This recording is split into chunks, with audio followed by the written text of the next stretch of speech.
yang sebagian mungkin sudah kita ketahui dan sudah kita pahami, namun perlu kita segarkan dan untuk kita ingatkan kembali. Di antaranya adalah wa innakum lam tazalu bi sholati man tazartumus sholata. Sesungguhnya kalian ini semua dihitung sebagai orang yang melakukan sholat, dihitung atau dihargai sebagai orang yang melakukan sholat dengan catatan selama kalian menunggu tibanya sholat. Wa innal qauma la yazaluna bi khairin man tazirul khaira. Sesungguhnya suatu kaum, suatu masyarakat, mereka dihargai sebagai orang yang berbuat baik selama mereka berada dalam penantian melakukan kebaikan. Diriwayatkan oleh Bukhari dari Anas. Kemudian yang berikutnya, innal malaikata tusolli ala ahadikum ma dama fi musallahu malam yuhdits.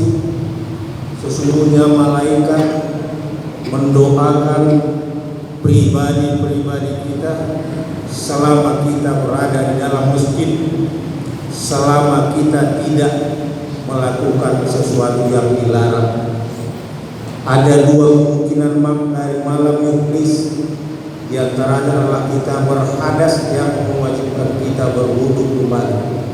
Makna lainnya adalah kita membicarakan sesuatu yang di luar dari zikrullah. Kemudian dalam riwayat itu dikatakan doa malaikat terhadap orang yang berada di tempat menunggu sholat, Allahumma ghafir lahu, Allahumma arhamhu, ya Allah ampuni hambamu yang duduk dengan sabar menunggu tibanya sholat. Ya Allah kasih sayangi hambamu yang sejak awal hadir menunggu tibanya sholat. La yazalu ahadukum fi sholatin ma damatis sholatu tahbisu. Seseorang dihargai sebagai orang yang melakukan sholat selama sholat itu sendiri menahan dirinya di dalam masjid. Karena sholat dia berada di masjid, karena sholat dia berada dan menunggu sampai dilaksanakan sholat di masjid. Diriwayatkan oleh Bukhari dari Abi Hurairah, jemaat Jumat rahimahullah. Kemudian riwayat yang berikut, iza kana yaumul jumu'ah waqafatil malaikatu ala babil masjid yaktubuna al-awwala fal-awwal. Ini boleh jadi sudah pernah kita ketahui dan sudah kita pahami, tapi perlu kita ingatkan kembali untuk diri kita masing-masing, untuk kita selaraskan pada Jumat-Jumat yang akan datang. Sesungguhnya manakala tiba hari Jumat, malaikat berdiri di pintu masjid. Para malaikat itu mencatat siapa yang pertama, kemudian siapa yang berikutnya. Wa masalul muhajir kamasalil lazim di badana. Orang yang duluan hadir di masjid itu ditamsilkan sebagai orang yang berkorban seekor unta. Kemudian summal lazim di baqarah, yang datang menyusul kemudian seperti berkorban seekor sapi, dan yang datang kemudian seperti berkorban seekor kibas, dan yang datang belakangan lagi seperti berkorban seekor ayam, dan yang terakhir bagian kelima seperti orang yang memperoleh nilai sebutir telur. Kemudian catatan lebih lanjut dari hadis ini, fa iza kharajal imam tawwaw suhbahum wa yastami'u dzikra.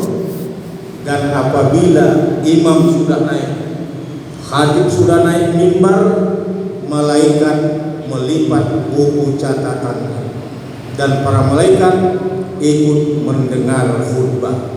Jemaah Jumat rahimahullah, sesungguhnya ini suatu hal yang mudah dipahami dan insya Allah mudah dilaksanakan.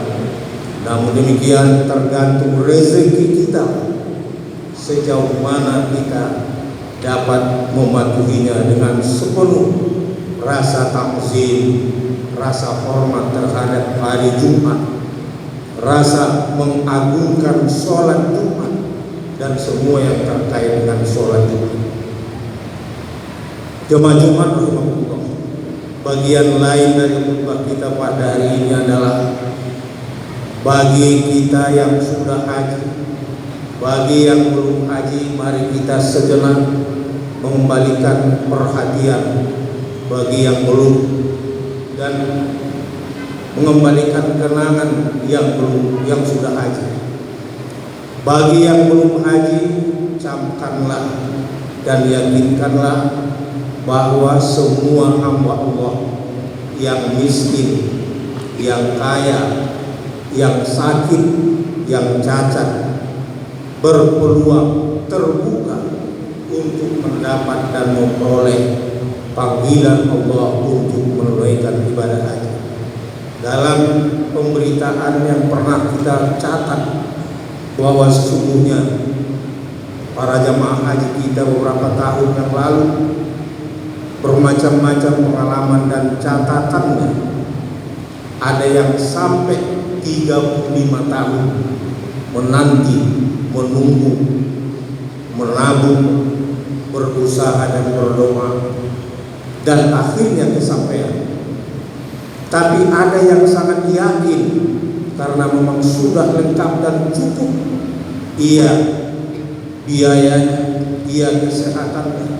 Tapi pada saat yang berkenaan akan berangkat, tiba-tiba ada usul, ada halangan. Inilah rahasia Allah yang kita tidak tahu, yang sesungguhnya bisa terjadi kepada siapapun. Maka bagi kita yang belum menunaikan ibadah haji, yakinkan Allah itu maha kaya, maha pengasih dan maha penyayang. Siapapun di antara hambanya, kalau Allah berkenan dan berkehendak, sangat mudah bagi Allah membuka jalan, membuka hati, melebarkan jalan untuk akhirnya sampai ke tanah suci. Kemudian sambil pelajari dan simaklah dan niatkanlah dan tekadkanlah bahwa nanti pada suatu saat kita akan menunaikan ibadah haji. Akan halnya saudara-saudara kita yang sudah menunaikan ibadah haji, kembalilah kenang, ingat kembali suka duka, liku-liku, pengalaman demi pengalaman yang menyertai perjalanan haji, dan syukurkanlah itu semua, bahwa itu sesungguhnya anugerah Allah yang luar biasa, bahwa tidak cukup mulut kita, ilmu kita, perilaku kita menyampaikan rasa syukur itu kepada Allah, karena sesungguhnya nikmat Allah itu sangat luar biasa, banyak dan beragam. Kemudian yakinkanlah kepada Allah, atau paling tidak harapkanlah dengan sepenuh harapan bahwa haji yang sudah dilakukan itu kiranya menjadi haji yang mabrur dan makbul, diterima di sisi Allah dan dilipat gandakan nilainya oleh Allah. Manakala demikian halnya, maka berperilakulah sebagaimana mestinya perilaku orang yang mendapat janji dari Allah melalui Rasulnya. Al-hajjul mabrur laisa lahu jazaa illa al-jannah. Haji yang mabrur tidak ada imbalan dan balasan yang layak untuk dia kecuali surga. Demikian juga tenang kembali perjalanan dan ambil pesan dan inspirasi dari semua perjalanan itu. Bukankah orang-orang yang sudah menunaikan ibadah haji itu, pernah melakukan sholat arba'in 40 waktu berturut-turut di Masjid Nabawi, silakanlah diperkuat lagi semangat sholat berjamaah. Bagi orang yang tidak di tanah suci, ada peluang untuk melakukan sholat berjamaah, tapi bukan 40 waktu, 40 hari berturut-turut berjamaah tidak putus. Dia memperoleh sama dengan yang diperoleh oleh orang yang sholat fardu arba'in Masjid Nabawi. Inti dari janji Allah melalui Rasul adalah bara'atun minal nifaq wa bara'atun minan nar. Orang yang berhasil melakukan itu terhindar dari sifat-sifat kemunafikan dan terhindar dari ancaman api neraka. Bagian akhir dari khutbah ini, sesungguhnya pengalaman jemaah-jemaah haji, seberat apapun tantangan yang dihadapi di tanah suci Mekah, beragam apapun kesulitan yang dihadapi, sampai penyakit dan sampai kehilangan, obatnya hanya dua, yaitu minta ampun kepada Allah, minta ampun, beristighfar, bertaubat kepada Allah, dan minta tolong kepada Allah. Maka seandainya kita ini sedang dihadapkan dan memang sedang ada tantangan penyakit yang menyeluruh seluruh dunia, mari kita hadapi dengan banyak beristighfar dan bertaubat kepada Allah dan mohon pertolongan kiranya kita dan saudara-saudara kita di kota ini. Fa'tabiru ya ulil absar, fastaqim kama umirta wa man taba ma'aka wa la tadghaw, innahu bima ta'maluna basir. Barakallahu li wa lakum fil Qur'anil karim wa nafa'ani wa iyyakum bima ayati wa sirril hakim wa taqabbal minni wa minkum wa tawfiq wa salam alayhi fastaghfiruhu innahu